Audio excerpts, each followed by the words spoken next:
in your own image, because I've never seen so many people that are so handsome and so beautiful. When Barbara and Dale asked me to speak to your group, I was very anxious. I was very apprehensive. I mean, does my experience in the dry cleaning business, and I've also been in the franchising business, does that, can you hear me all right back there? Am I all right? Not so much. That's better. Okay. Am I really qualified to say anything to you that's going to help you out in the terms of sales and service? And then to compound the problem, Barbara calls me up and she says, Sid, she says, you know, when you talk to this group, you better be very well prepared, because you're not talking to amateurs, you're talking to professionals. You're talking to bright people, educated people, motivated people. So you remember, when you decide to speak here, better be prepared, because you're not talking to amateurs, you're really talking to professionals. And I said, Barbara, I'm not coming. And she said, why not? And I said, I don't need that kind of pressure. I am delighted to be here. And somebody once said to me that when you start a talk, you ought to say something real smart. You ought to quote from the Bible, or you ought to quote from some famous economist, or you ought to do something to sort of set the stage that you're really very well educated. So I want to share with you a very interesting fact. Can you hear me all right now? I want to share a very interesting fact. Do you know what night of the week more Catholics make confession than any other night? You don't know this? I'm Jewish, I know this. How come you don't know? Well, it happens to be Friday night. Nobody knows why, but it's Friday night. And there was a man on the other side of the confessional booth, and he was saying to the priest, he says, Father, I am 85 years old. My wife is dead.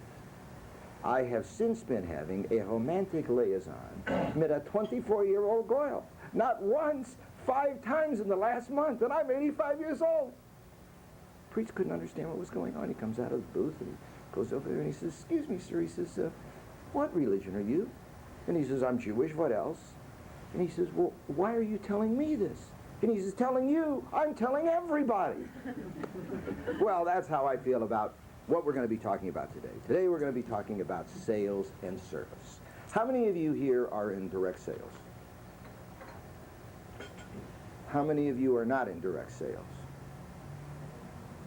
Those of you who are not in direct sales, are you married, have any children, have ever had to transpose or convince somebody that your ideas ought to prevail? Is that true? Now let me ask the question again. How many of you are in sales? Everybody, somewhere along the line, every day, has to convince somebody that their ideas ought to prevail. And what we're going to be talking about today is, as Dale was indicating, a very simple formula that only becomes complicated when you try to put your own creativity to it. The art of selling is something about how you fill in the blanks. I'm going to give you all of the blanks to fill in. How many of you wonder when you go out and you sell and say, when am I supposed to close? Or how come I can't get somebody's attention right away? Or how do I explain this better than anything else? Well, that's what we're going to be talking about today.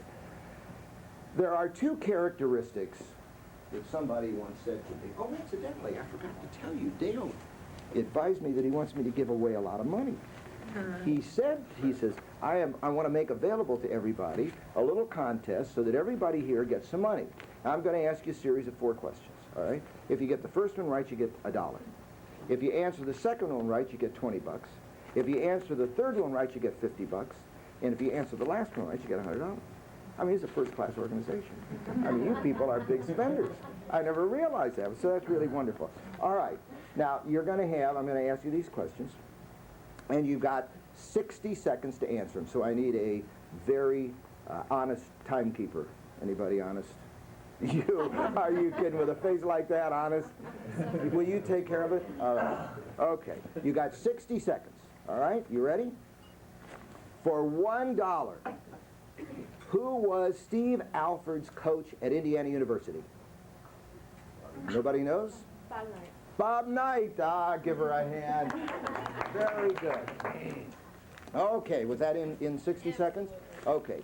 For $20, who was Frank Sinatra's vocal coach when he sang with Tommy Dorsey's orchestra? $20. Now, incidentally, there is no arbitration committee here. I am the sole arbitrator of this whole thing, all right? All right, who was Frank Sinatra's vocal coach when he sang with Tommy Dorsey's orchestra? How are we doing on time? Who? Tommy Dorsey. Tommy Dorsey. Wrong. Himself. Himself. No. No? You don't know that? All right, well, let's try this one. Who was $50? Now think, because this is a lot of money here. I mean, Scott doesn't give money away for nothing, right? So think very carefully. For $50, who was Albert Einstein's third grade math teacher? I can't believe you. I mean, you're also good looking. Don't you read anything? Albert Einstein's third grade. You have to go to the toilet, or do you want to make a chance? No, I pass. You pass? Anybody know? Well, the point is, now there's no sense going on to the $100 ones, because from this point on they really get hard. The point of this stupid little exercise is, very few people ever know the people behind the famous people. You are the ones on the line. The point is that we're all coaches and we're all counselors here today. We're all going to put our heads together. So we're all going to train each other so when you go out and face the customer, you're going to be ready. So we're all going to be here to help each other. There's a statistic that says something like this. You'll only remember 10% of what you hear. So, you know, for me to stand up here all day long and talk for a full day, and you only remember 10%, that's kind of awful, right? You will remember 20% of what you hear and what you see. So I've got all kinds of slides. Incidentally, you know what an expert is? An expert is somebody from out of town with slides. Well, I got slides, but I'm not from out of town, so I guess I don't qualify. In San Francisco, I'm an expert. Here, I'm not an expert. Okay, so you're going to hear everything and you're going to see everything. Now, you'll remember 50% of what you hear and what you see if you try to internalize it. So I've got workbooks, and you're going to write a lot of things down, and you're going to think it through. So you're going to try to internalize this. So it's really going to be a lot of work. It's not going to be just me standing up here. You're going to do a lot of work. You will remember 90% of what you hear and what you see and what you internalize, as long as you teach it to somebody else, or as long as you express it. So I'm going to break you up into groups later on, into groups of 5. When we're through with a sales presentation, and we're going to take your customer with your customer's needs, and hopefully with the formula that I give you here today, and you're going to put all of this thing together, and you're going to make some presentations, and you're going to hate it, right? You're just absolutely going to hate it, but you're going to sit up here, and we're going to pitch each other, all right? We're going to make sales presentations. And if you do all of that, if you do all of this, but don't put it to use, within 1 week, you're going to forget 90% of everything that you've done. And all of this enormous expense that he has put up in order to get all of us here today will be lost. So whatever we learn here today, and I hope to get you motivated enough to say, boy, that's hot stuff. It's really good material. It may be a little awkward for me, but it makes sense and it's good material. And I'm going to go out there, right, wrong, or indifferent, and I'm going to use it starting Wednesday morning. All right? So how many of you, if you really like what you see here, how many of you, no matter how awkward it will be, will try it as soon as you finish it? Will you all do it? Promise? Now that's whether you're on the telephone, or whether you're in customer service, or whether you make direct sales. All right?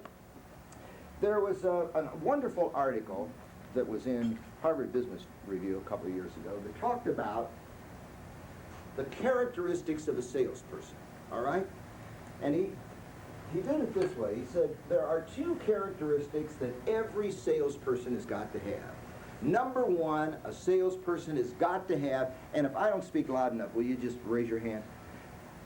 The first thing a salesperson has to have is empathy, okay? Empathy is defined as me putting myself in your shoes, which then means I've got to listen. So if I want to try to sell you something, if I want to convince you that the proposition that I want to make to you ought to be something that you ought to buy, then I really have to listen to what it is that you need. Doesn't that make sense? So a top-notch salesperson is, number 1, empathetic. Got to listen to what it is that the customer wants. Number 2, a salesperson has got to have drive, ego drive. Now, as a salesperson, I may listen to everything that you need, And if you tell me, well, I want to think about it and call you, I've got the ego drive that says, listen, I know that what I've got is hot stuff.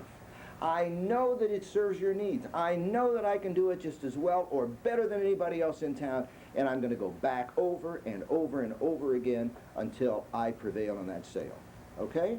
So then he did two very interesting things. He said, what kind of a person is it that has lots of empathy, as expressed with a capital E, and very little drive? Kind of describe that salesperson. What kind of a salesperson would that be? How would you describe that? As a failure. Pardon me? As a failure. As a failure? Why? Because he doesn't go out and really push himself to make the deal. Okay? Do y'all agree with that? That's the kind of person that listens to the customer, and the customer says, oh, I want to think about it and call you. Oh, please do. Oh, I want you to think about it, and I want you to call me, and I'm going to be sitting by my telephone, and as soon as you call me, I'll be right out here. I'll be able to give you any information you want. Think the telephone's ever going to ring? Never. All right? What kind of a person is this? Very little empathy, lots of drive. What kind of a salesperson is that? Uninformed. Pardon me? Uninformed. Uninformed, right? Just wants to sell, doesn't really, not concerned with the needs of the customer. What else? What kind of a person is that? A lot of drive, but no empathy. Doesn't really care what the customer wants. What kind of a person? Describe him. What do you think? Nobody skates here. Everybody talks. Yes. Very egotistical. Yeah. Can't you just picture the suede shoe type salesman with a cigar in his mouth, and he says, you may not know what you want, but I know what you want, and if you listen to me, I'm going to give you the best deal in town, right? Well, obviously, the kind of salespeople we want to be are people with lots of empathy and still lots of drive. Now, let's talk about how many of you close all of the sales that you really want to close? How many of you? Nobody, right? Obviously, nobody does. Suppose I were to ask you this. Suppose your prospect that you're talking to knew everything that you knew about your service and product. Everything that's going on at the Canterbury, everything that's happening out at the airport, everything that's going on here. If your client knew the conscientiousness that you all have, the way you deliver your goods, the way you set up the banquets, whatever it is, if they knew everything that you knew, and how dedicated you are to the service of your customer, how many of them would really buy?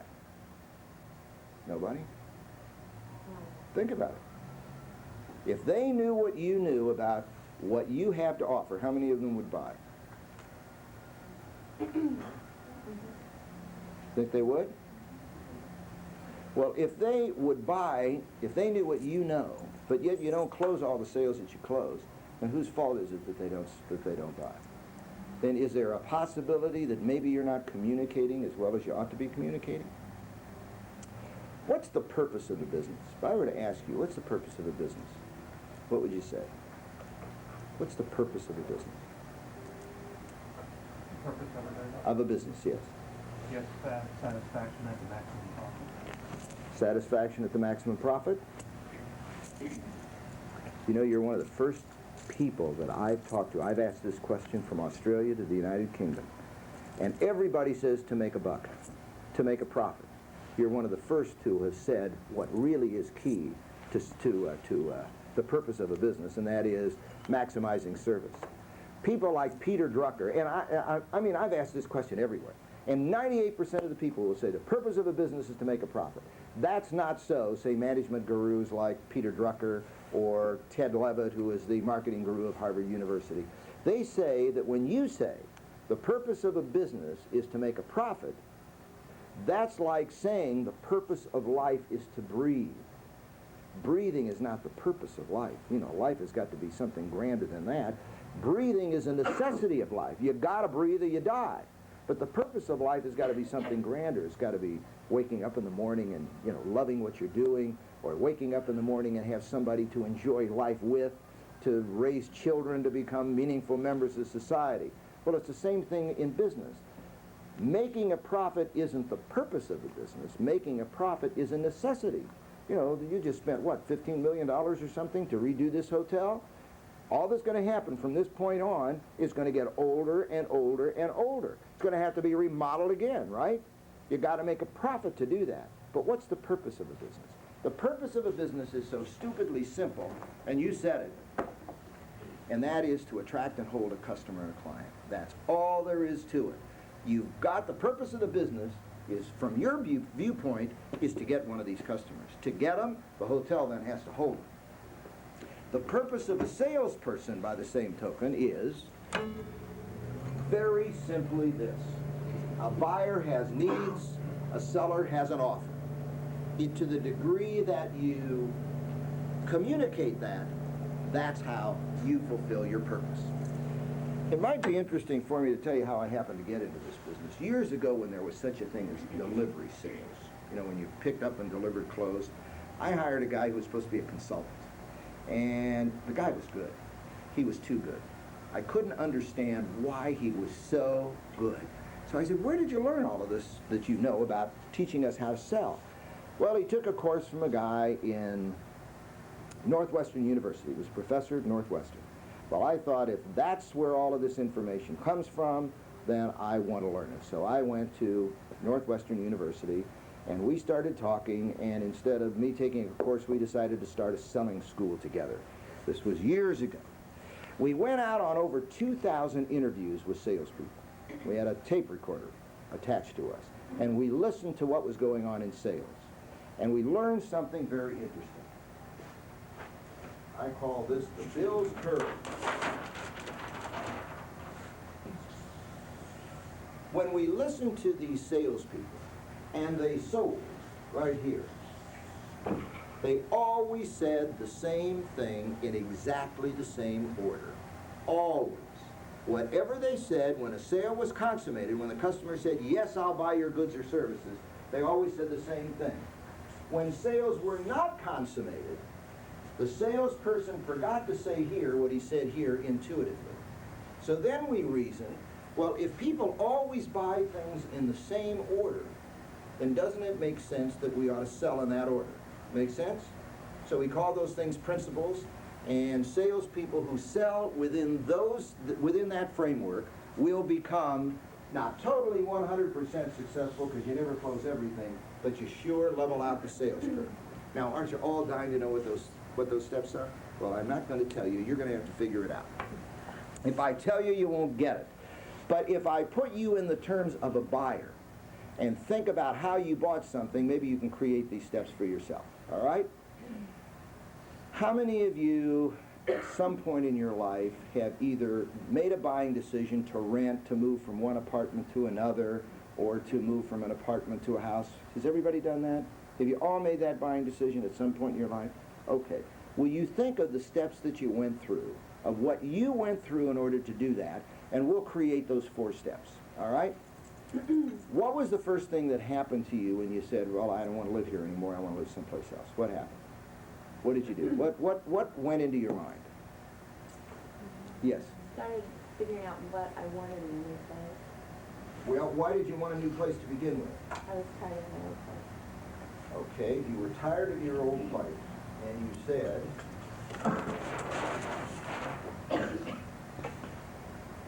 can you be more specific at all?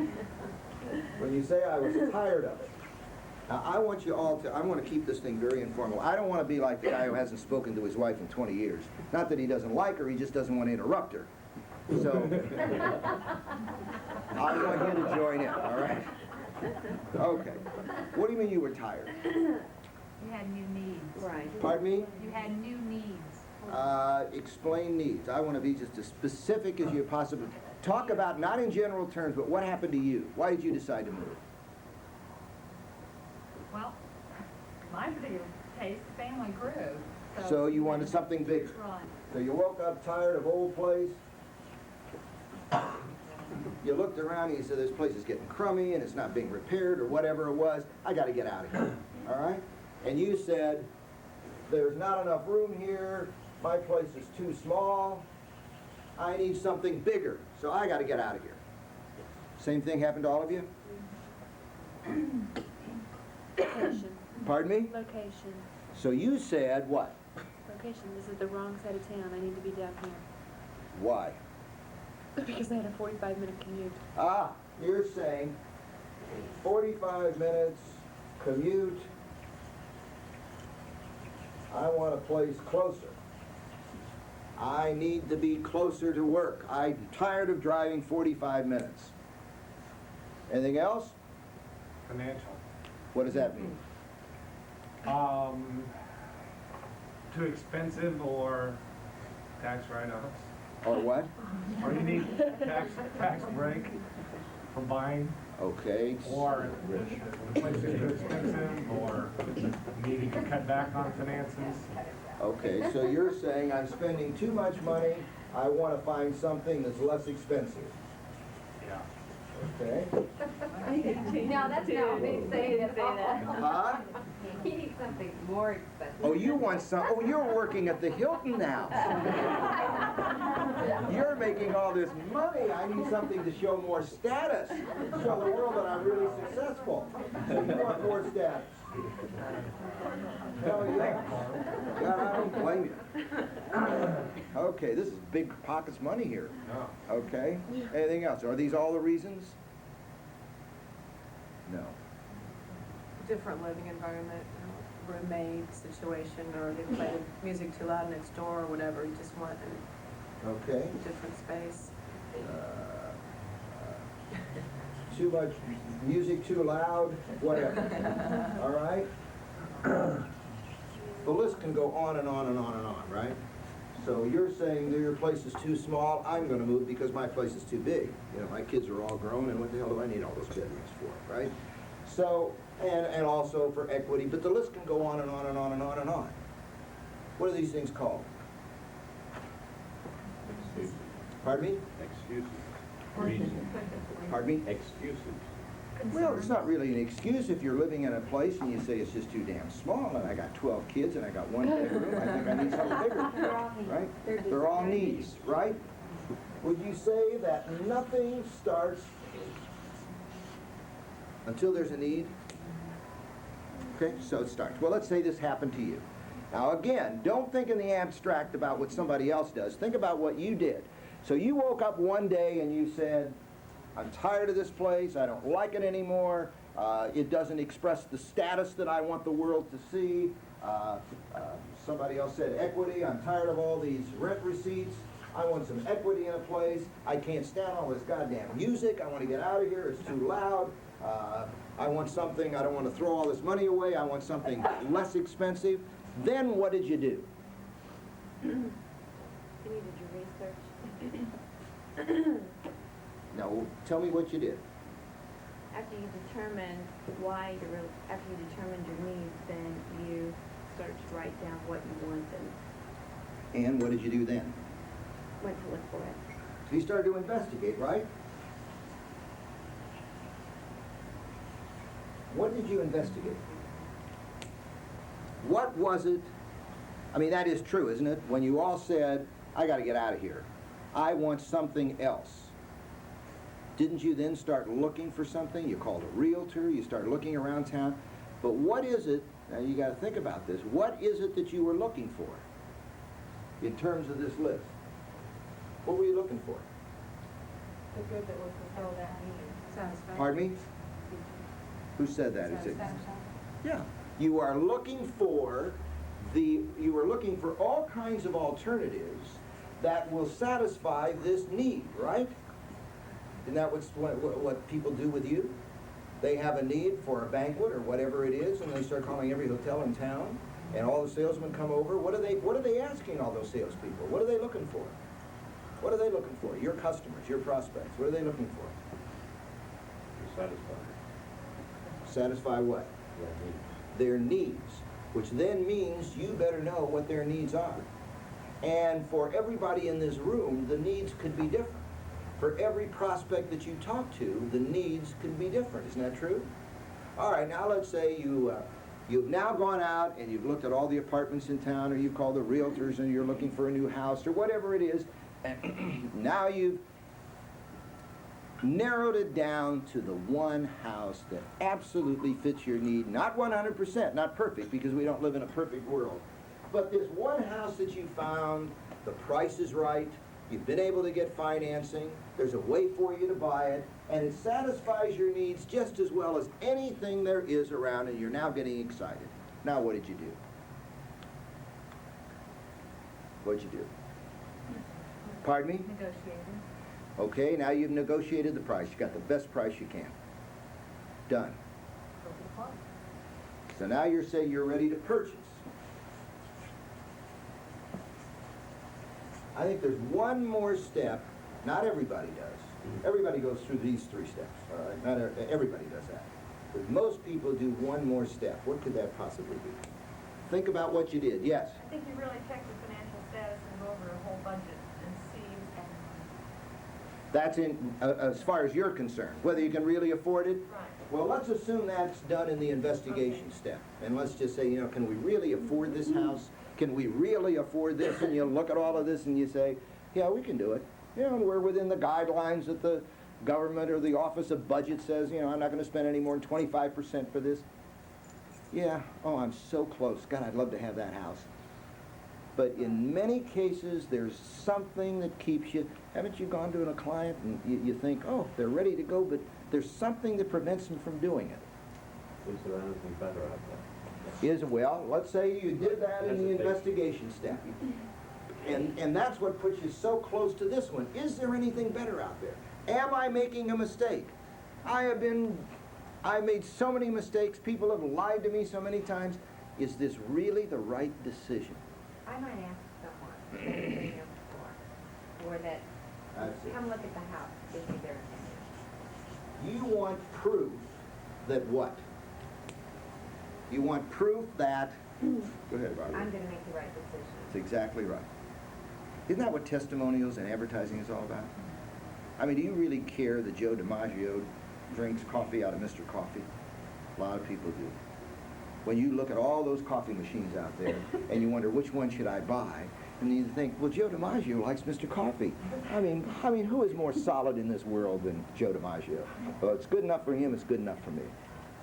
People like to have some kind of a testimony or some kind of proof that the decision they are about to make is the right one. So I would like to propose to you that everybody, we'll just cover that up for a minute, everybody buys everything, everything. I am saying everything that you have ever bought in your entire life, you have bought according to this sequence. You had a need, whatever it is. You then look around to see how that need can be satisfied. You look at all of the alternatives that are available to you. Then, because buying anything is somewhat of an emotional experience, you try to get some kind of proof that the decision you are about to make is not wrong. And then, when all of those things are satisfied, you buy. Anybody want to disagree with that? How many of you agree? How many of you say, I have never bought anything in my life outside of that? Anything. Huh? You don't agree. What have you ever bought outside of that sequence of events? Clothes. Tell me why that's an exception. Impulse buy. And it's Well, just think about it. You need proof. My wife is a wonderful cook, right? She really is good. And we were having a dinner party one night. And she calls me up and she says, I'm out of bib lettuce. This thing keeps getting in the way and I can't see it. She said, now I can't see you. Okay, here we go. Then you can't see the board. She calls me up and she says, get some bib lettuce. Now, she's really a good cook. And we're having some company over for dinner. And I'm going to eat like a king. It's 6 o'clock at night. I'm going to be home at 6:15. I'm going to get dressed at 7 o'clock, 6:45. People are going to come in. We're going to have nice hors d'oeuvres. We're going to have good drinks. And she's going to make duck l'orange for dinner. And we're going to have a chocolate mousse cake for dessert. I mean, it's going to be elegant, right? She says, go get some bib lettuce. So I go to the grocery store, and I buy the bib lettuce, and I'm at the checkout counter. And while I'm at the checkout counter, I see candy. I'm a chocolate-holic. I love candy. Do I need candy? I mean, I'm going to be eating like a king in about a half an hour. Do I need candy? My stomach says I need candy. The need was just enormous. Investigate Hell, it was all right there in front of me. I could have a Hershey bar with almonds, without almonds. I could have M&M's plain or with peanuts. I could have a Whiz bar with a cream center or a maple nut center. Proof? Hell, I've tried them all. So I bought the candy. And I suggest it's the same thing with clothes. You go into a store, and you look at a rack of clothes. Do you need another dress? No. But when you looked at that dress, did you need that dress? What, at that moment you said, oh, my God, it's a $500 dress. I can get it for $43. I mean, I need that. That's something to have. Investigate, you looked at all the other things. That's it. Proof, if I don't like it, I can bring it back. Or, oh, hell, I can always use it for something. And you buy it. So would it be any other sequence? Same thing. The need is there. That's what the people do at the department stores, to try to create an impulsive need just like that. That's what they try to do. That's what all those display. Do you know how people at the supermarkets fight for display space so that when you walk in, you see something that intellectually you don't need, but my God, you look at, oh, I need that. Boom, it's in your tray. It's in your cart. If you talk about the difference between wants and needs, in the United States, I think there's a figure that I read that last year there were $75 billion spent on heroin, illegal drugs, cigarettes, and alcohol. 75 billion. And something like 40 billion was spent on food. It doesn't make any sense. But somewhere along the line, those marketers who know how to create a need and show people how to satisfy that need sell their merchandise. Well, the flip side of that is how you sell. Now, the reason that this formula is so important is, have you ever gotten in a sales situation and you say to yourself, I'm stuck.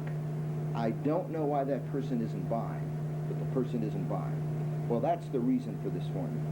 Because somewhere along the line, the reason people don't buy, now I'm going to pass out these things. Here, let me pass out these things.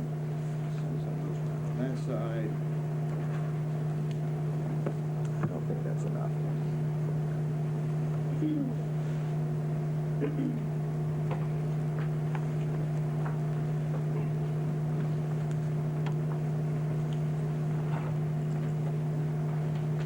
I got enough?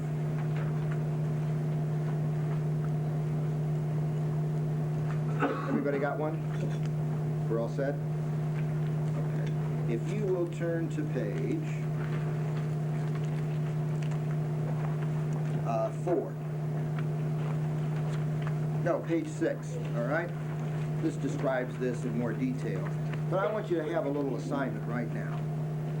And I want you to kind of team up in teams of 2. So Dale and Cindy will talk together, and then somehow or other you got to get yourself a partner, all right? And I want you to just test your understanding, if you look on page 6, test your understanding of the buying process, analyzing NIPP and the buying pattern when somebody buys the following. Now just take 1 or 2 out of there, but all of you, just take one of these and then the last one. Like a pair of shoes, you would say, what's my need? The need is nobody needs a pair of shoes. What do they need? Nobody buys a pair of shoes. Nobody buys coming here to buy a banquet. What do they buy? Nobody bought a house. What did you buy? You bought one of these things. I didn't decide to rent a new house because I need to rent a new house. That's not the need. What was the need here? Pick one. Why did you move? Crucial. Can't go any further until we understand this. What was the need here? Pick one. It was either a change or the need was more space. Last year in these United States, there were 75 million bits, those things that bore things, bits sold in the United States. What did people buy? Did they buy 75 million bits? No. They bought? What was the product? They bought holes. I don't need a bit. I need a hole drilled in this piece of wood. Guy by the name of you understand that? Crucial. Nobody buys a banquet here, what they buy is something to, I don't know what it is, but we'll find out before the end of the day. You're going to have to come up with it. Something to entertain their guests, an eventful evening, something fun, a rewards banquet. That's what they buy. They don't buy a meal.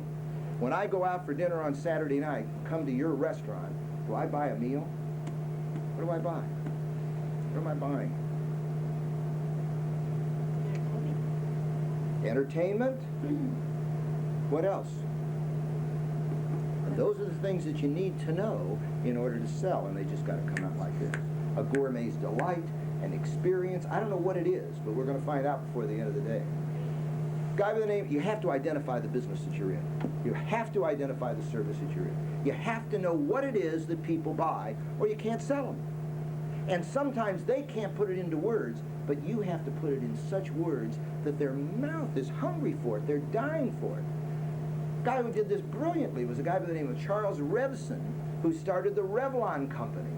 And he says, when you women go to the cosmetic counter, you don't buy lipstick or rouge or eye makeup. He says, you know what it is you buy? He says, you buy hope. He manufactures cosmetics at the factory, and he sells hope at the counter. Look at the television. Sick, right? Look at, huh? Well, what? Some, pardon me? Get him out of here. That's a terrible thing. So, you have to determine what it is that you are selling. So, when people buy a pair of shoes, what are they really buying? When you buy a pair of shoes, you don't need a pair of shoes. Hell, you got 100 of them in your closet. What are you buying? You never buy a pair of shoes for comfort.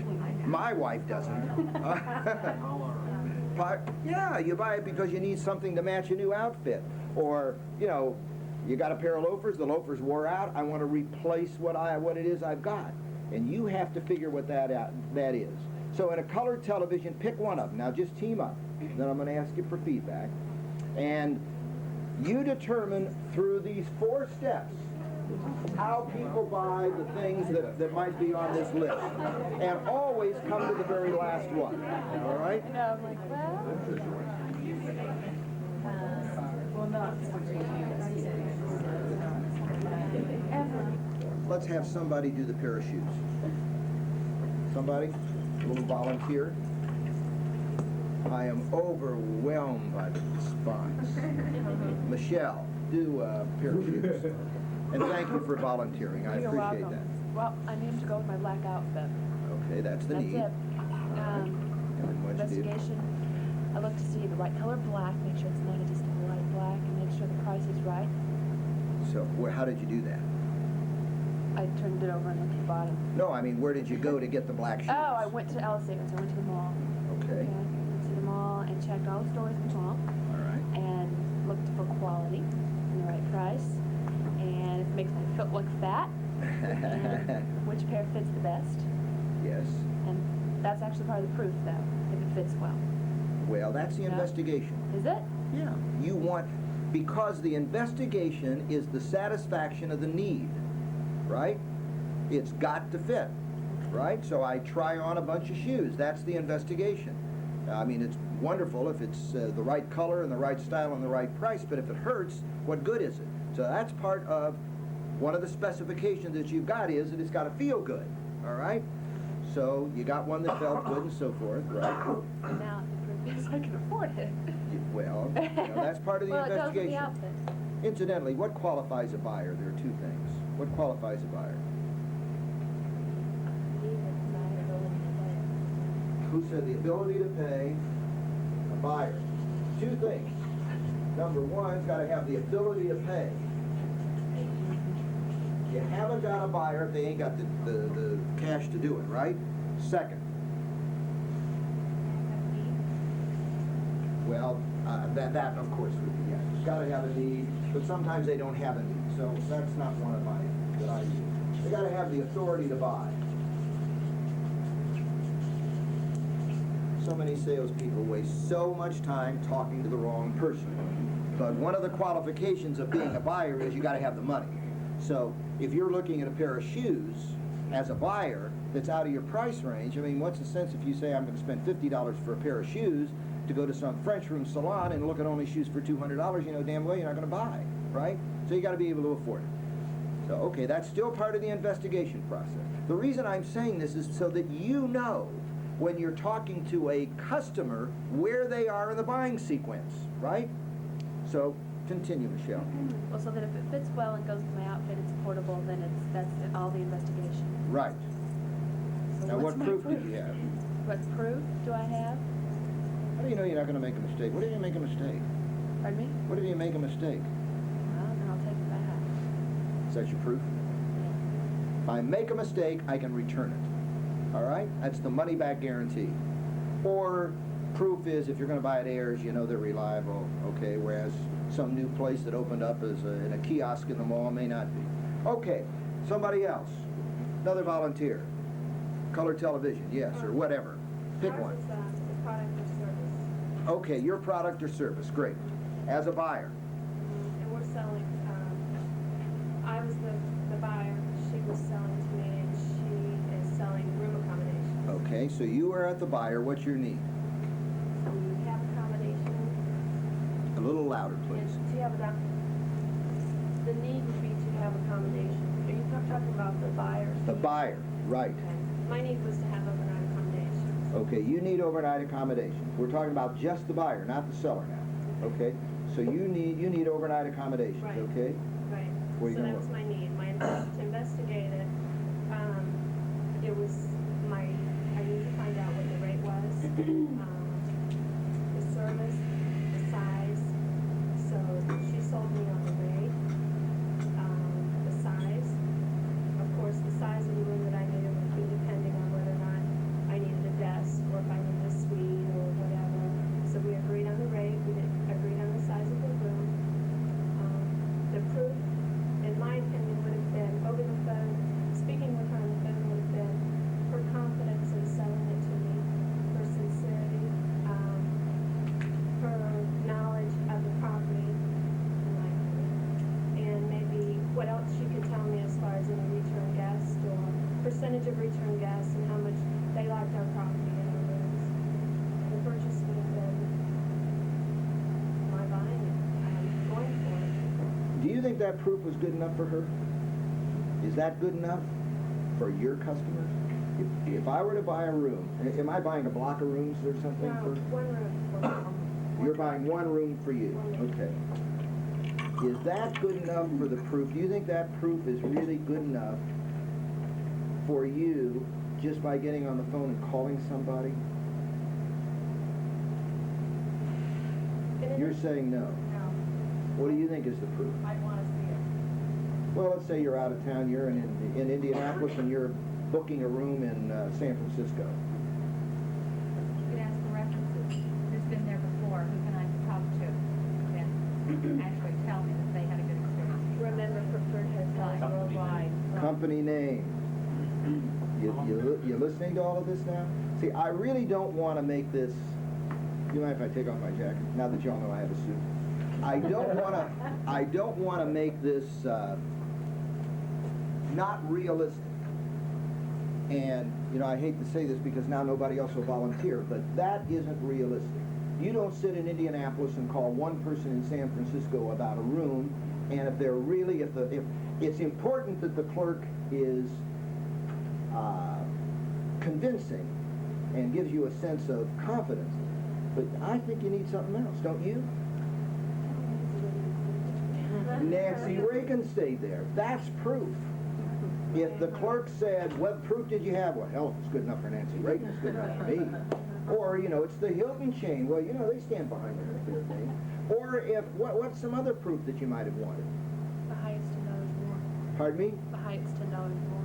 Highest $10. Okay, the price is, yeah, And the cheaper. only But you really do need a proof, yes. Yeah. How long the salesperson, the one has been in the hotel, worked at that hotel, and how long he's been, or her has been in the business? That gives me a vote of confidence, and that's what I think is proof. Good, all right, that's helpful.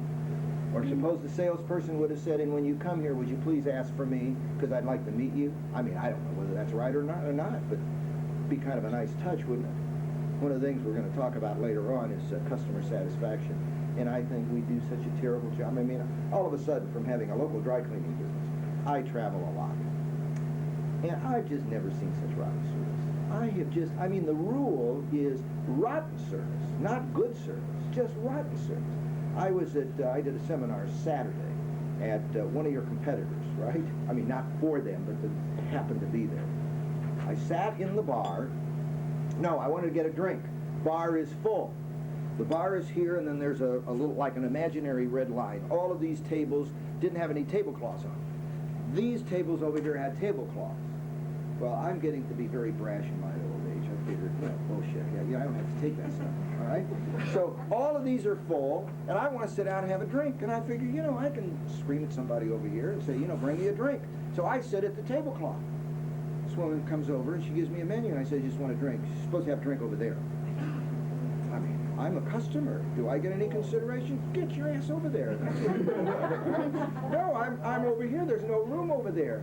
Well, I'll see if I can get you the waiter. That waiter wouldn't come over here. Can you believe it? She finally said, all right, what do you want? And honest to God, I mean, I'm not exaggerating. That was the tone of voice.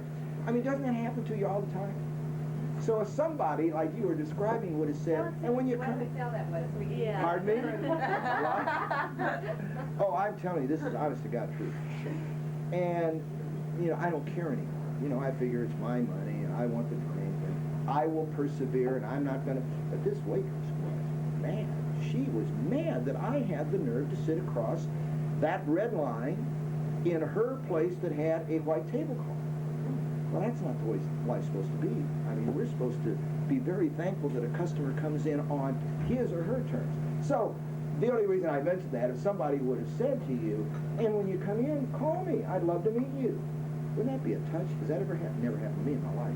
Anyway, that would be some kind of proof. All right, one more about your service or product. Why, you as a buyer, why you would buy your service or product. One more. Are you reaching? Who said that? Oh my God, a volunteer, thank God. I didn't know whether you were raising your hand or playing with your earlobe. Yeah, you're playing with your earlobe. Okay. Barbara. I think a lot of our clients look at locations, whether we're downtown or suburban, or they have business at AT&T and right here or whatever. So their need is to find a hotel close. Right. Okay. They want to walk or whatever. Now their investigation is, Where you look. okay, well, who do they look at? They would look at where they're going to do businesses in relationship to where we're looking. They might ask me, how far are you away from Market Square Arena? Okay. But they would have some choice. They would investigate you, presumably the Hyatt, presumably the Canterbury, presumably who else is downtown, whatever, all right? What's the proof that their decision is the right one? They're asking Market Square Arena. I know we have a lot of calls from families who find and say, is this an entertainment group coming in? They say yes. Sometimes they tell us it is, sometimes they don't. We might say, oh, well, so-and-so stayed with us here. It's walking distance. The bus is going to go in front. They can park at Market Square Arena. I might give them that little scenario. Okay. So That I is don't to know. satisfy their need. All of those things, everything you just said there, satisfies their need. My need is, I need a place that's close. So everything you... Right, but it would almost also prove to them that we handle other entertainment groups. Good. The proof is, and that's why so-and-so stays here, and Huey Lewis, or whoever stays here. Okay. Okay. And then they would buy. Okay. Do you all agree? Anybody still not convinced that people buy every single thing, everything you have ever bought in your entire life, everything is bought in that sequence of events? Is there? How many of you believe that? I don't see hands raised. I got to see a commitment. Bob, you convinced? You're not sure. What would? You're not sure. No, I'm not sure, but take a car from the car you have, they drive, maybe you might maybe it's nothing to do with yourself. Okay. And you'll go out and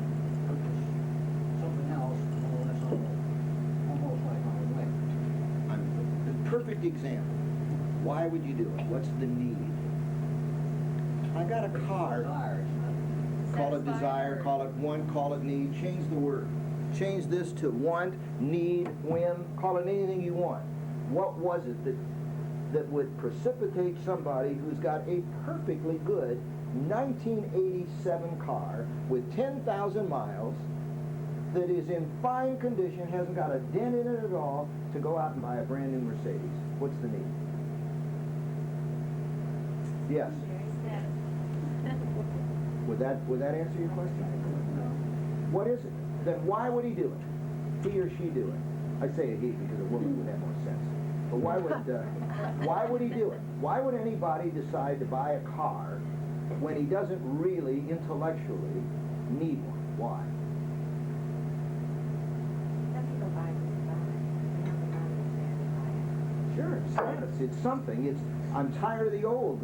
It's impulsive. It's why does anybody who hasn't got 5 cents to their name and has got a wife and 5 kids take a credit card and go out on a binge and buy $10,000 worth of merchandise that he never could afford?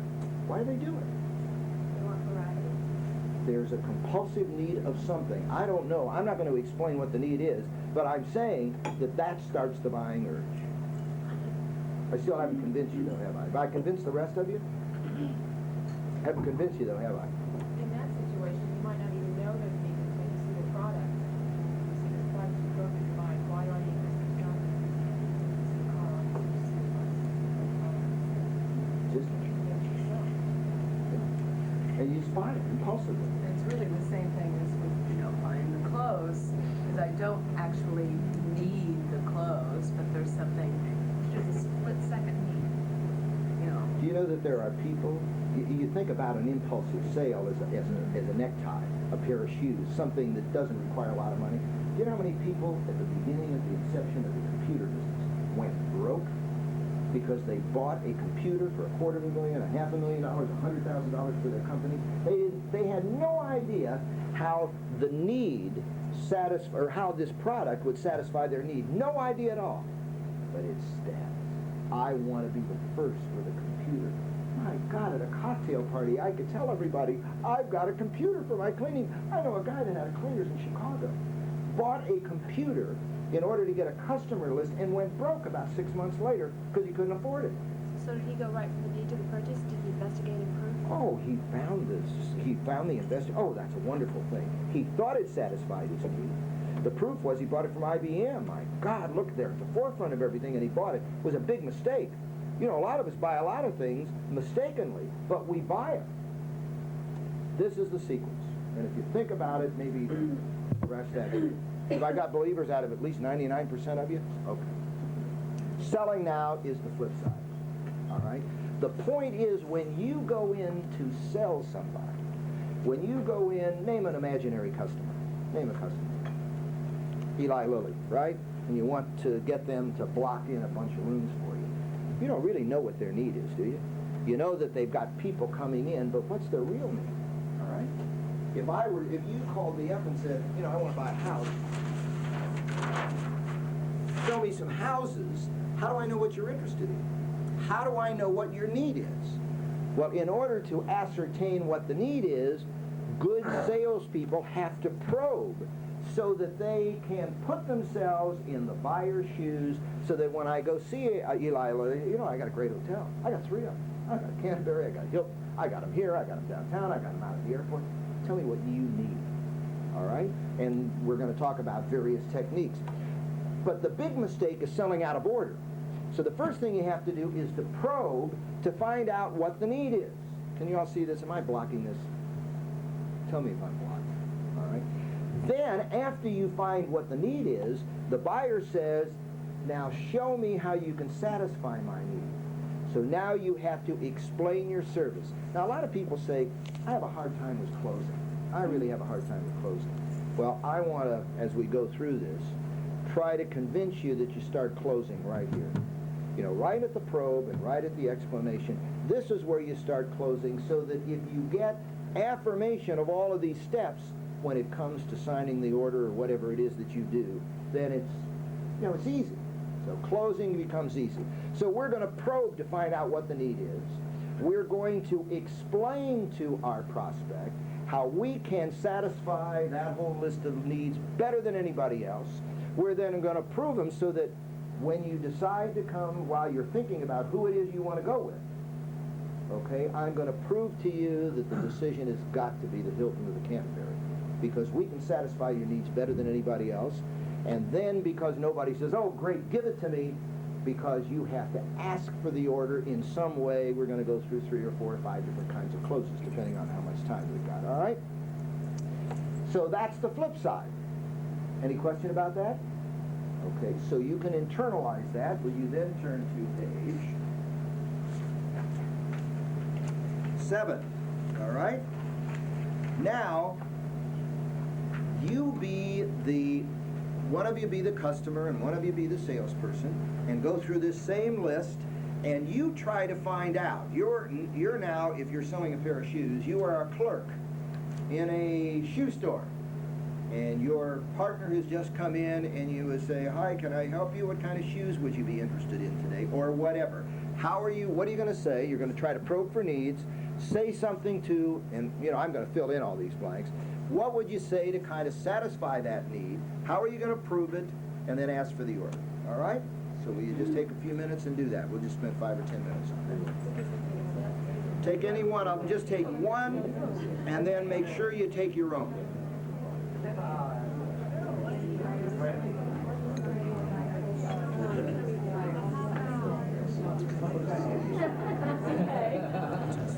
One of them except your own service. We'll do that one last.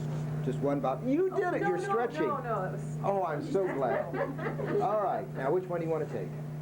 Let's do this, the product or service. I was giving him a real hard time there. Which one? Your product or service. Oh, you did? Right, No, she's already done one. No. A salesperson. Okay. Who's going to do it? All right. Oh, well, okay, I did the color television. All right. Do the color television. And you just want me to go through the steps? Yes. How you would probe. Ask questions. Is it for the children? Is it second television? First television? What color? Black and white? What needs did you find? What did she It was for want? the children. She wanted remote. She needed VCR. She wanted it cable ready. Okay. Oh, you did a good job of American probing made, for the that's right. needs. Great, great. Can you all hear this? Okay. So Then what? then I explained that we could sell her an RCA that was made before the Frenchman bought RCA. Incidentally, would you mind if I just kind of interjected? When you say I could sell you, nobody likes to be sold anything. I mean, I've been screwed so many times by people trying to sell me things, right? I would prefer the expression you can make an investment in, or your investment might be in, okay? But I don't like, I can sell you, then, isn't there an immediate reaction to those words? There are immediate reactions, like in my industry, the dry cleaning business, we used to say, oh, we're going to send your shirts through the mangle. Can you imagine? Or, can you get rid of this spot? Oh, yeah, I'll give it to my slop spotter. Those are expressions we used to have in the old days, right? Took me years to change those expressions. Terrible thing. So I don't like to be sold anything. So your investment can be. So you can invest in an RCA television made in Tulsa, Oklahoma, that blah, blah, blah, blah, blah, and it's on sale, and the proof is Now, consumer when you're on reports. sale, okay, you see this thing under explanation, how it works, why important. We're really going to zero in on this. Okay. Being on sale is how it works. Why is that important? It's just getting an investment, a product that is worth her money. She's getting Or, a good and this return product for is her on money. sale. You know what that means? You buy this thing today while it's on sale, you're going to save $250. That's really important to you, isn't it? That's the closing on that feature. Okay, go ahead. And I explained to her that it had a remote control with a tuner built into the remote, which the television that we recently bought didn't have. So that's why I pitched that. And it's You cable give me ready. so many and good examples you of can- how it works and why it's important. What did she say about remote? What did she say about remote? Why is that important? Change the station. Change the station. That's what's important. Not that it's got a tuner. And you know what that means? I mean, when you've had a busy day, And you want to lie on your couch. And She you told wanna me watch that. television. Okay, well, okay, see, she did it intuitively then, and that's what this whole thing is about. To get it out of the intuition so that you'll never have to forget some of those things again. Remember what I said here? She said it at one time up here, which made it convincing, but over here you forgot it. So a tuner is how it works, but why it's important has to never be forgotten. All right, so go ahead. Now, your proof? Was that, was rated #1 by Consumer Reports. Terrific. And Frank Sinatra uses it. Good, terrific. And what was your close? She gave me her American Express Gold. Well, but you had to ask her for it. You had to ask her for it. How'd you ask her for it? So would you like to go ahead and purchase this and take care of this today? I'm one of those people that has a hard time with closing. No. Well, you won't When I by the wait end of the till day. Mary Rudd, She puts all those grants. She does. She does well, right? What'd you think of that? Is that the system? That's the system? Okay, one more. Somebody on your service. You do it. Me? Thank you for volunteering. Oh, no problem. Let's hear it. Oh, God, it's so good that you volunteered. Okay. Selling hotel room. Yes. Okay. Probing, finding out, Well, who's the buyer? Define the buyer for me. meeting planner from Indiana. Who? Oh, somebody from Indiana. Okay. Calls in, introduce myself, find out what her needs are as far as how many rooms she needs, when she needs them, days of the week, times of the month. Finds out all the specific details of her meeting. Investigate, explain, excuse me, that we are located across the street, that we do have a good relationship with Indiana Bell. We've had many Indiana Bell groups stay here. We've got Now, what is that? See, what are you doing actually now? proof. Yeah, you're selling out of order. Right. Selling out of order. Okay. In other words, if I were this, well, a lot of people from Indiana have been there, you know, still haven't told me how you can satisfy my needs. And I'm not so sure Right. that you know what my needs Right. are. Okay. What are my needs? Well, your needs are, number one, I need 50 rooms, right? right, okay. Is that my need? Your need is, you need 50 rooms, you need meeting space, Okay, quality meeting space, okay, you need it convenient to Indiana Bell, good. and you need it in this X amount of price range. How many of you agree with that? Dale says no. How many of you say that there are some other needs? And you need good service, like everyone. I mean, everyone needs good service in the hotel business. Well, That's what don't we're here for. forget that. See, that's got to be brought out. I mean, I need anybody to give me 50 rooms. Right. Okay, and you know, across the street, well, big deal, so I'll go over to the highest. You know, maybe if I get something better, I'll walk a little further. I'd rather give you the work, but or the reservations, but I need more than rooms. So what else do I need? Service, you need room service, location, price. I'm going to be picky as hell, right? Okay. What's service? Excuse me? What is service? What is service? Yeah, I want to give you service. Do you know that, is there anybody who doesn't say, oh, we give you great service? What is that? Define great service. I guess what I'm looking for is an example of what real great service is. Satisfaction. We'll get to it Guarantee. later, okay. Anyway, does that turn everybody on? Hey, we give you great service. Does that turn you all on? Huh? What would turn you on? Easy check-in. If I'm gonna be there, to make sure everything goes, that's it. Well, you're getting close. Now you're starting to get my attention. A guarantee. That's proof. What do you sell every day? Once the meeting is booked, You're not catering Sell. coordinator. No, what do you sell every day? What do we have that might be? I hear you, you say this every day. You're thinking it's smart. Yeah. Okay, we'll get to it. We'll get to it. But yes, go ahead. But I think for meetings, or not even for meetings, but I know that for individual rooms, we ask what is the meeting or why are you coming? You know, are you coming for a getaway weekend? Is it a sales meeting? Is it a corporate board meeting?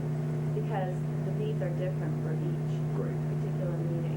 Who are So then they? you can sell if it's a, you know. So you really have to know who your customer is and what their needs are. Right. Okay. We'll get to that. I'm putting you on the spot No, here no, too that's early. great. I love it. Okay.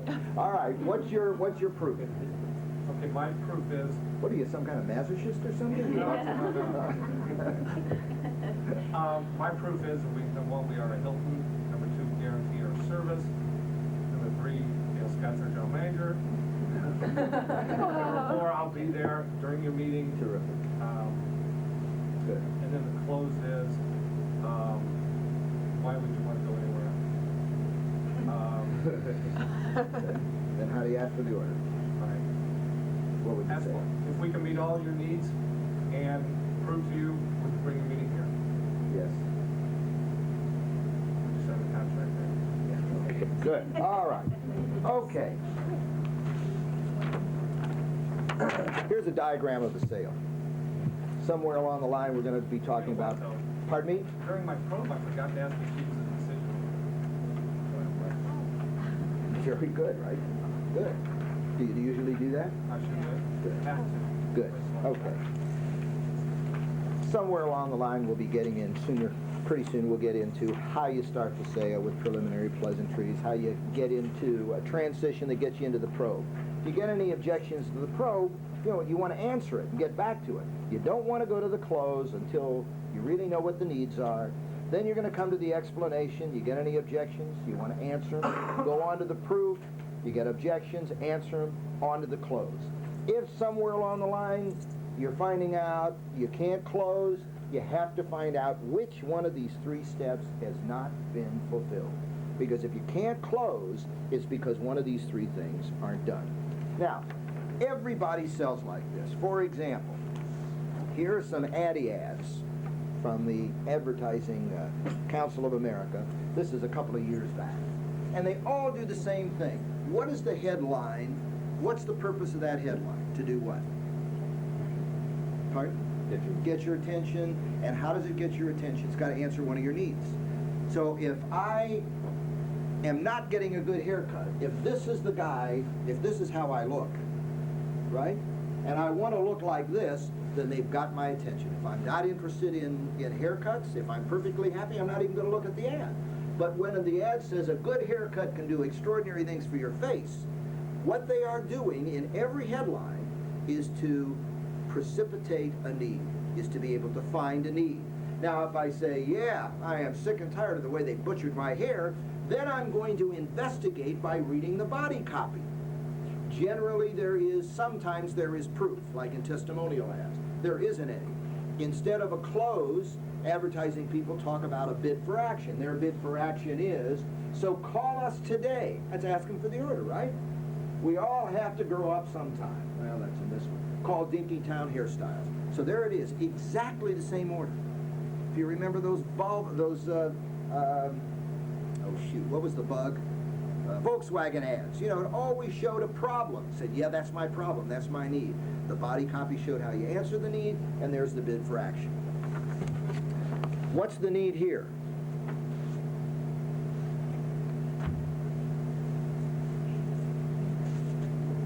What would get my attention in this ad? Why would I want to read this ad? Yeah, I'm in pain. Okay? So they're saying if you ran the marathon or anything, right? You may need us. If you've got pain over here.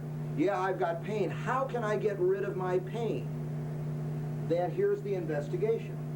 Their proof, this is the pain reliever used in the New York City Marathon. You gave it up, we'll give you ours. Buy aspirin. All right? Here's one. It's obviously old because there's a newer disease now.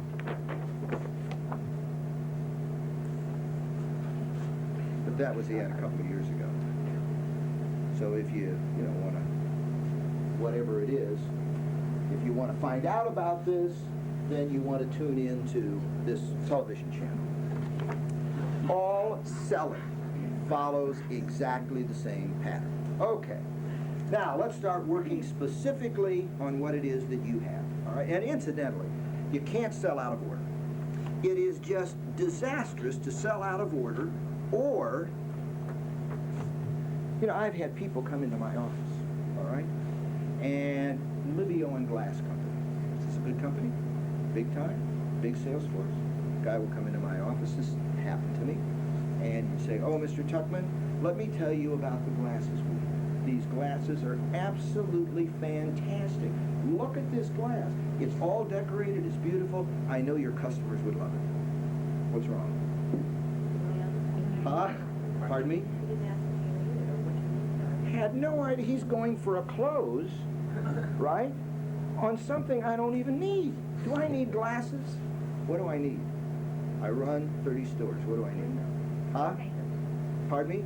No, I really need his glasses, but what's my real need? His need will fulfill. He was on the right track. So I said, what business am I in? I'm in the dry cleaning business. What the hell do I need your glasses for? I'm baiting him. You know, I do this only because I try to be helpful. Well, I can get you traffic in your store. What is it you're selling? Selling traffic. Well, how are your glasses going to get me traffic? Oh, we've got all kinds of programs to do that. Well, why don't you go back and you develop the program to show me how people will come into my store because of your glasses, and then we can really talk.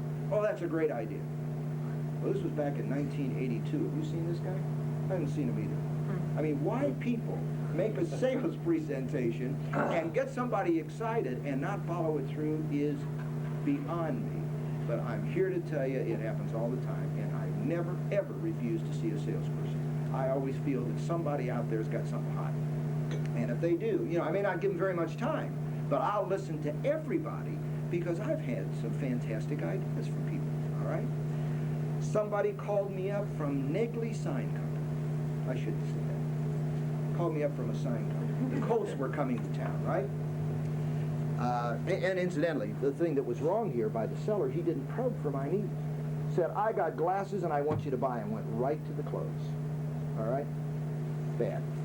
Guy from Netley called me up and he said, oh, Mr. Tuchman, the Colts are now in town. Do you know how many people are going to be coming to town? 70,000 of them. And we think if you put your sign on billboards all over Indianapolis, you're going to be able to get those people.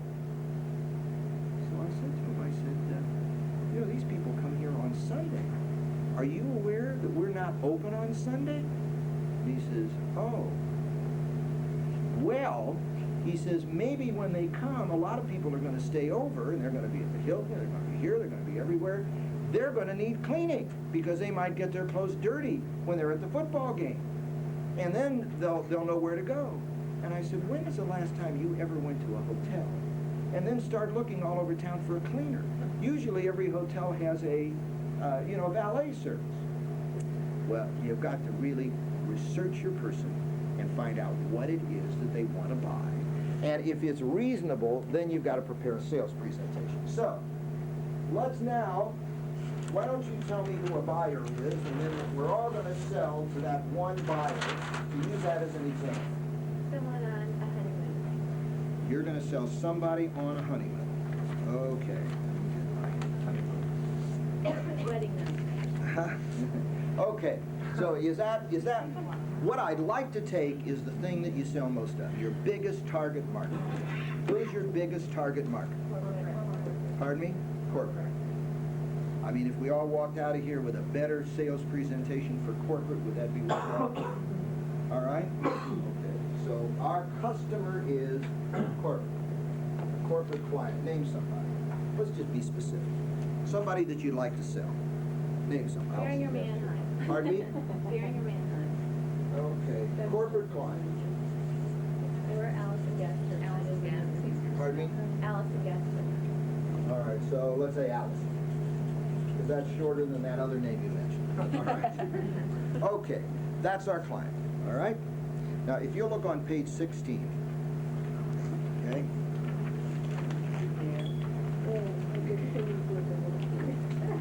We've got to do some...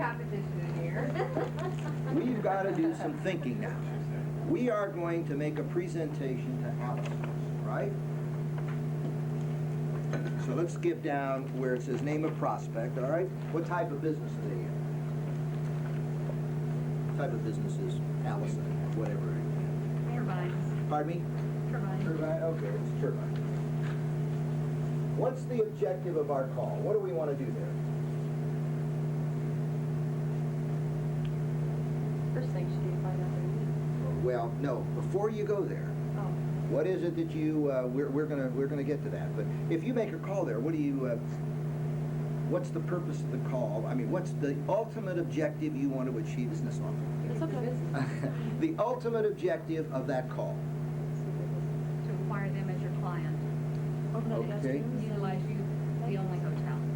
To sell Okay. them on your product. Pardon me? To sell them on your product. Room nights. You want to sell rooms? Sell them. Can we get just real crystal clear that when we're done doing whatever we do over there, well, if I come to this hotel, right, I'm Tuchman Cleaners now, my objective of this hotel is to get the valet service, or my objective of this hotel is to get all of your janitorial staff in uniform, okay? My objective is very clearly focused. I want you to switch from whoever you're using now to Tuchman Cleaners and put all your people in uniform. All right? That's crystal clear. Now, make this, because I'm a new You have to sell salesperson for you. yourself. Pardon me? You have to sell yourself. No, that's how to. You're my sales manager. Right. I want you to go out there to Allison, and I want what? 1988 sales. You want all of their business. Okay, now, see, I'm brand new in this. I don't know what all the business is. I have 287 guest rooms, 10,000 square feet of space, and I want to sell that to them. I want them to bring their meetings in there and their people sleep at my hotel. Okay, you want all of their meetings to be held here? No, at the airport. Okay, the objective again, What business they have. When Mary's going out there, or whoever has this, is trying to make this count, they have some idea, The number of in this room instance, nights. of how many room nights they book in a year. Okay, so what is it? 2,000, I don't know what it is. 2,000? They want to get that. Okay, book, what do you call it? Conventions, or what do you call it? Corporate. Just room nights. Book room nights at Hilton. Is that crystal clear? Remember, I'm new with you. You want me to go out there and, you know, one of your objectives is I want Hilton's account, and I want all of those room nights here. Is that, Dale, do you agree with that? Is that crystal clear?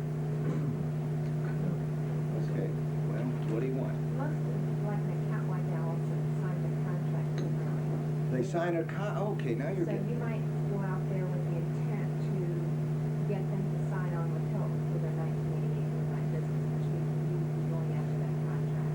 Okay, so you want a contract to book the rooms here, right? Right. Okay, now that's the major objective.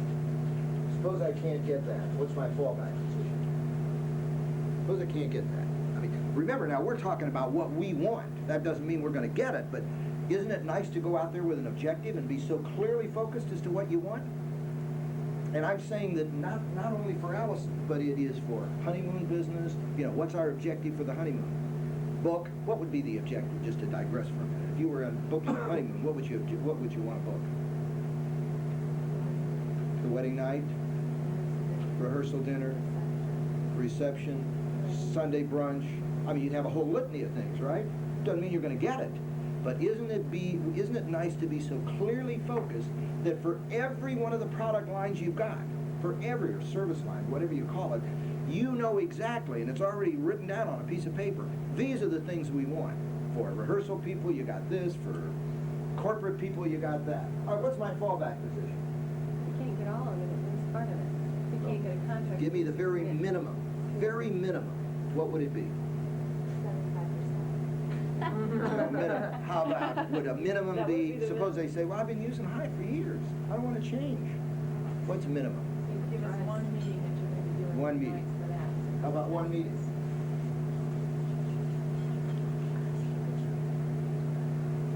Correct or not? You buy that? You can convince them I that one guess one of the things I have a problem with is the objective should really find out what is their business, how much business do they have, and I don't know if that's translated to room nights, but. How about a minor, how much business do you have? Except, don't you know that they've got something? They got something. So you want to book in whatever they got. Is that the major objective? Now, we're going to probe and we're going to try to find out all these things, right? Okay, you want to stick this up? I think one thing that might affect that for us is that we Pardon me? already, part of it that is affecting all of us in mapping this out is that we already know some about it. If we took a Great. business we don't know anything about, it's different. You have to start at basic probe to find out what kind of business they have that you can help them with. Let's take somebody you don't have at all. Is there an accounting town that you don't get any business from that you'd like to have? This is one right here. Pardon me? What I'm saying is, it's not familiar. We're going to do that right now. This is the homework now. So then Allison is a perfect example. We want to book all of Allison's work. That's our major objective. We're willing to start with one lousy meeting. One, right? So you got a major and you got a minor, okay?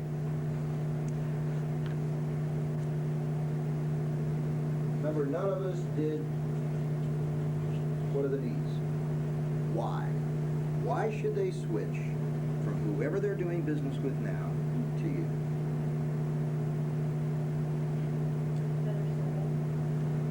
Okay. I have a problem with service. I have a problem with the name. For example, you're Allison's, right? I wish you'd try it so we really do get better service. What's your reaction?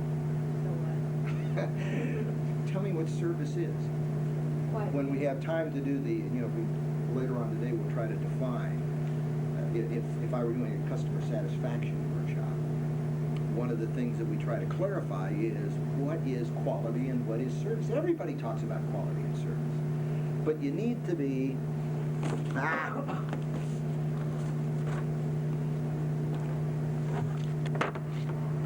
you need to give me examples. The time you all start to listen to things is when I tell a story. When I tell you the Negri story, when I try to explain esoteric things like major objection, minor, that's hard. Good stories, that's what Tom Peters does all the time. Anybody listen to any of Tom Peters' tapes? They're all the same. I'm not saying they're not brilliant. They're all the same. But what does they do? She's got stories about every single company, all right? When you see, when he tells you about Disney, he tells you about Disney. When he tells you about this guy who's got a dairy business up in New England, he tells you about exactly what they've done, all right? And I don't want to get into that, but people can't resist stories. So tell me about service. What do you mean by service? I don't know what service means. And it's not fun, it's not glamour, it's not convincing. So why should I switch? Remember now, you've never had my business before. I'm Mr. Allison. And I'll listen to anybody because, to tell you the truth, I'm probably not too happy with everybody. Is that a terrible thing to say? Tell me why I ought to switch to you. Remember, your objective is to get me to switch, right? Why? Personal attention. Personal attention. And we will glamorize that with some kind of a story, because we're going to, remember now, we're going to probe, and we're going to say, is that one of your needs? Here's what we do. Does that sound like something that's interesting to you? We'll get into the probe. Well, we're going to take a lousy situation on personal service, and we're going to show an improved situation, and then I'm going to check to find out if that's your need. All right? Why should I switch to you? Tell me. You're gonna call on me, right? You're sitting in my office. What do you say? What are you gonna tell me?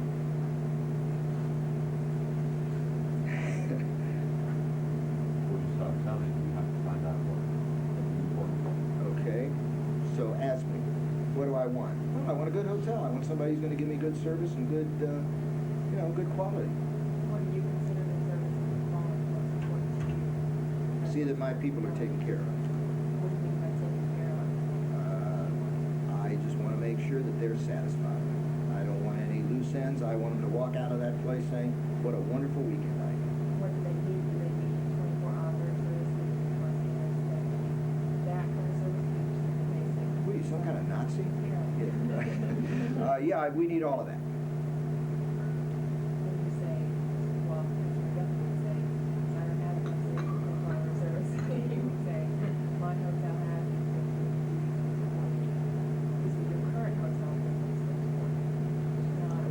Tell me what those things are.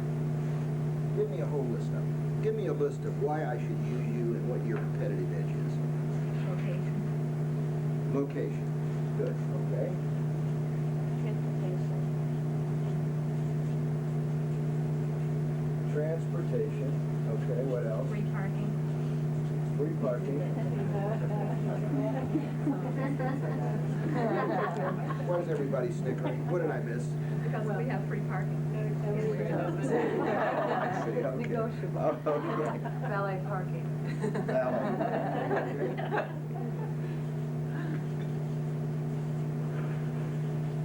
Okay, what else you got? Attached garage, Pardon me? attached garage. And it's closed. Attached garage. I want you to, I want this list, and then I'm going to ask you to put it in order of priority. I want this list to be absolutely the best of what you got. Your best shot.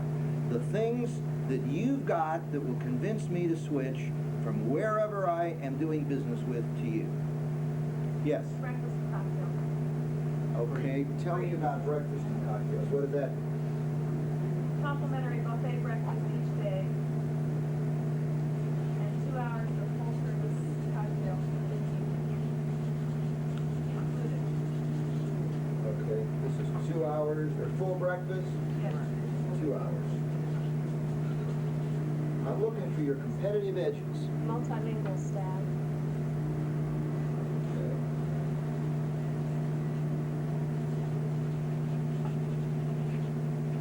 Okay, Full service hotel. which means, what does full service hotel mean? You provide room service, entertainment, restaurants, Okay, well, let's list them. bar. I want, you know, the real hot Entertainment in issues. the lounge. Pardon me? Entertainment in the lounge each evening. Entertainment and lounge. What else? 2 restaurants. Room service. Well, everybody's got room Banquet service, right? facilities. What makes yours different? 24 hours? We do. That's an added What else? concierge. Concierge? Okay. I don't know how to spell it.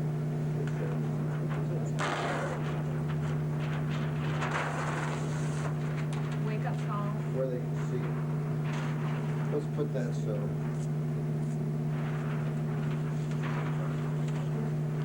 Put it on the door. Okay, so you can see it on Televisions in the bathrooms. there. TV and bathrooms? Yeah. 24-karat gold-plated fixtures. 41 executive suite. Reproduction, Chippendale, and Queen Anne. 31 executive suites? 41. 41 executive suites. Okay.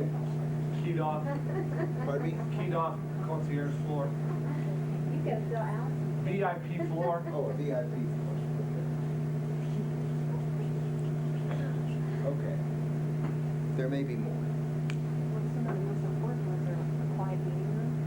I mean, we're talking Outdoor about their pool. business. Why are they coming to the hotel to begin with? It may not be all these things, but a very important thing would be quiet meeting. Okay. Prompt service. Explain, well, okay. Here's what I'm getting at, and then I'm gonna ask you to do this yourself. When we go to probe with somebody, you don't know what their need is, do you? You can't hear me? Okay. When you go to probe, you don't know what their need is. So let's say you've gotten an appointment at the Allison people, and he says, you know, okay, now sit down. And we've got to start talking. Now you can say, well, let me just kind of make up and just do some stream of consciousness stuff. You can say, well, you know, we've been downtown, or we've been at out at the airport for a number of years. We've had some very important clients. And one of the things they like about our company is the way we do this and this and this. But what's really important is what you have in mind. And frankly, we want your business. Tell me some of the things that are important to you. Maybe they'll talk about it, maybe they won't. If you were ever to consider another hotel, what are some of the things that you'd like to see change from where you are now to where you are? Well, you know, I just want better service. What do you mean by better service? So you can do all of this. You can say, with your current system, or with your current supplier of rooms, would you mind sharing with me some of the things that you're not completely satisfied with? Maybe that'll bring something out, all right? Why are these things important to you? Whatever. What happens when something goes wrong? Purpose of this is to make somebody miserable, all right?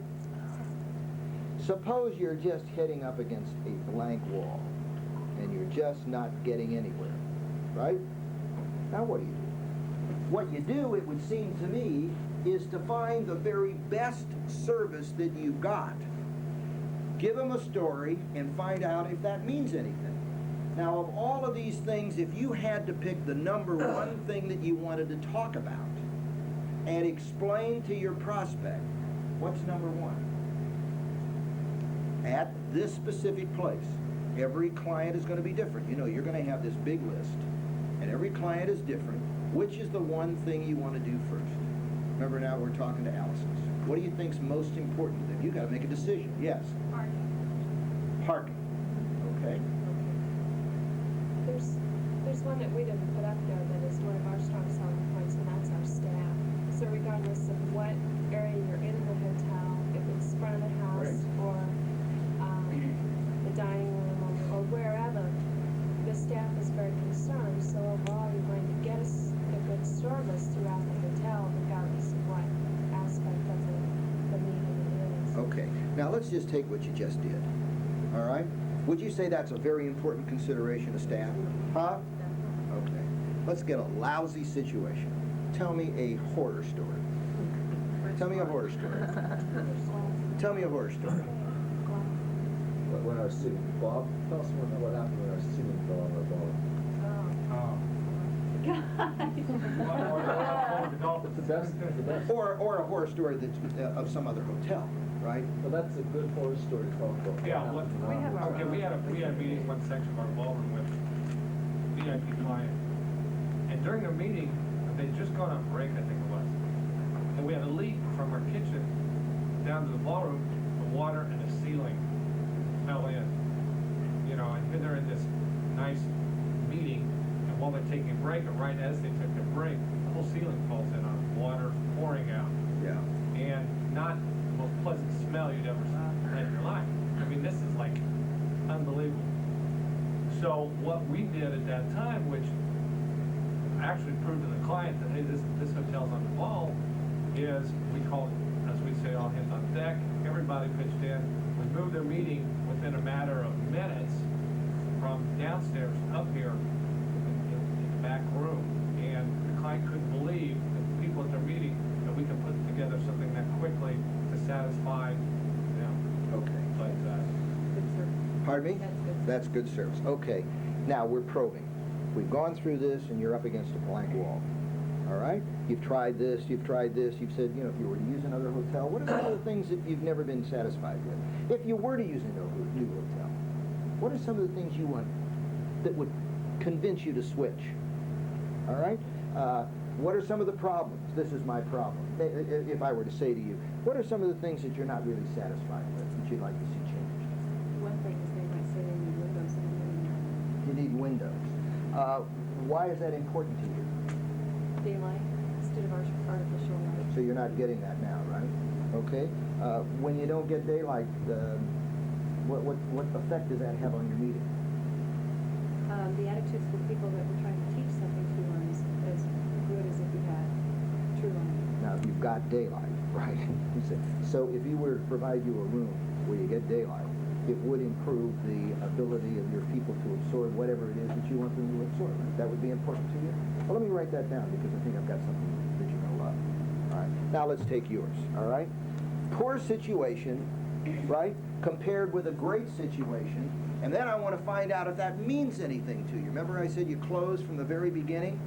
Now we're just sitting down, and we're saying, one of the things that you will really like about our hotel, and that our customers tell me is so is the reason that they always book their business at the Hilton is because of our staff.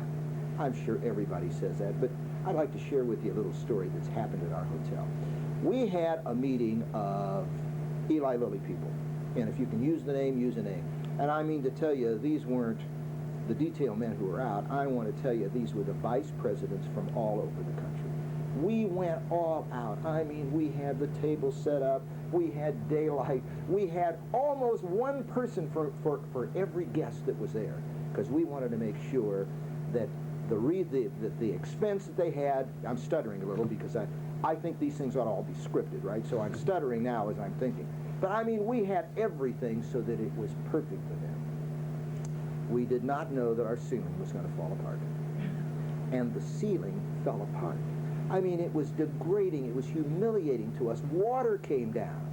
Well, a call went out. Everybody in our staff knows that there's only one thing that's important in this hotel, and that is customer satisfaction. I mean, everybody came in. We came in. We moved all of the material. Everybody went to another room. They lost 10 minutes. Can you believe it? 10 minutes. We also compensated everybody. We brought in we brought in food. We did this. We did whatever it took to do it.